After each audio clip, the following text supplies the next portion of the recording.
When I was between 8 and 10, when I was a kid, I was very introverted. Still am, but not as much as I was back then.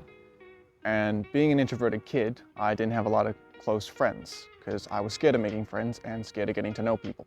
And that accumulated in me seeking validation and recognition from people and disregarding my own wants and needs in order to make other people feel better. Which, if you didn't know, is the basic definition of a people pleaser.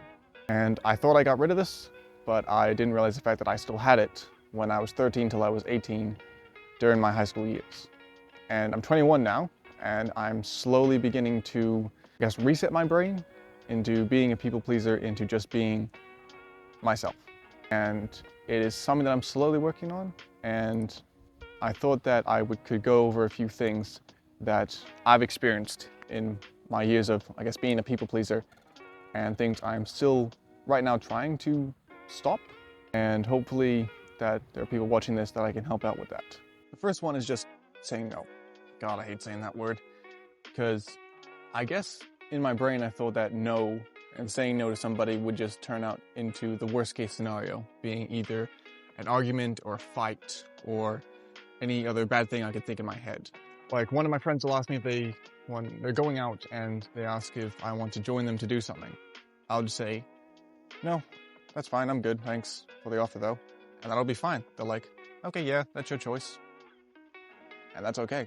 But back then, I just thought that if I did that to somebody, either my friends or my family, it would turn into a big fight or argument. But saying no to somebody isn't always a bad thing. And saying yes to somebody just to make them feel better or just to make them feel happy isn't always good. Sometimes people need like harsh truths or just stern no. So saying no to somebody isn't a bad thing, and it's being authentic to both yourself and others to just do and say what you want, and if you want to say no, say no.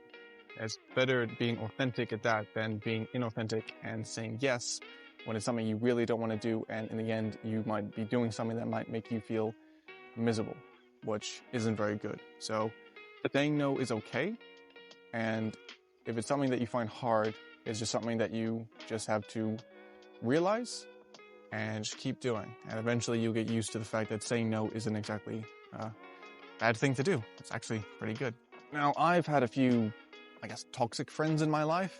People that haven't exactly been the kindest or the most friendly and have just been horrible to be around. But again, like I said in the beginning, when I was a kid, I seeked that validation from people.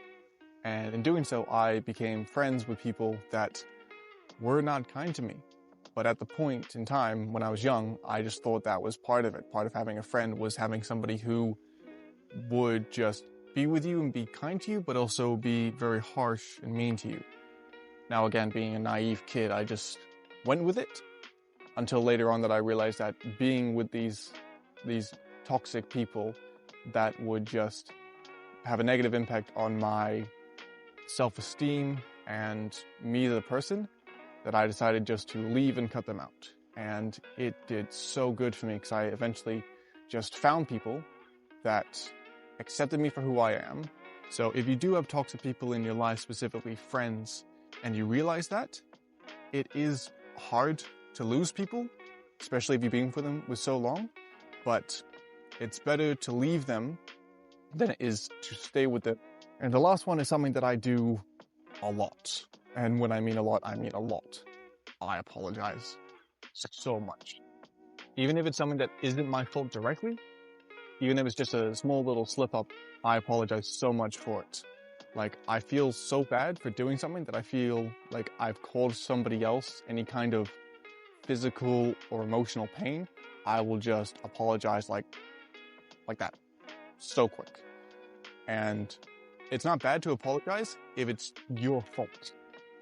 That's something I need to realize, is that if I do something wrong and I realize it's wrong, I need to ask myself a question, which is it my fault? And I don't mean like, it's not my fault, I shouldn't do it, and like immediately thinking that, but just, was I the one at fault, either my words or my actions, to cause this person any kind of emotional or physical distress? But if I'm going over it in my head and other people are giving me the verbal confirmation that no, it's not your fault, something else happened, it's okay, you don't need to apologize, that's great. I don't need to apologize for something that wasn't my fault. So if you are somebody that apologizes a lot, you don't need to always apologize if it's not your fault directly. And if you do something that you think is your fault, ask yourself the question that, is it really your fault? Are you the one that caused this? And if it is, then you can apologize. And if it isn't, you don't need to apologize. Even if it might sound like you being a dick, but not apologizing for something, it's not if it's not your fault. And don't apologize for other people's mistakes. It's their mistakes. They should apologize for it. If you didn't cause it and it's not yours, don't.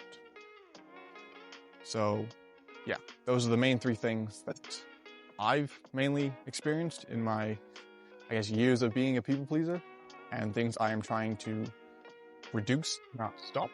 So I hope this helped people out, and I'll see you in the next one. So, see ya.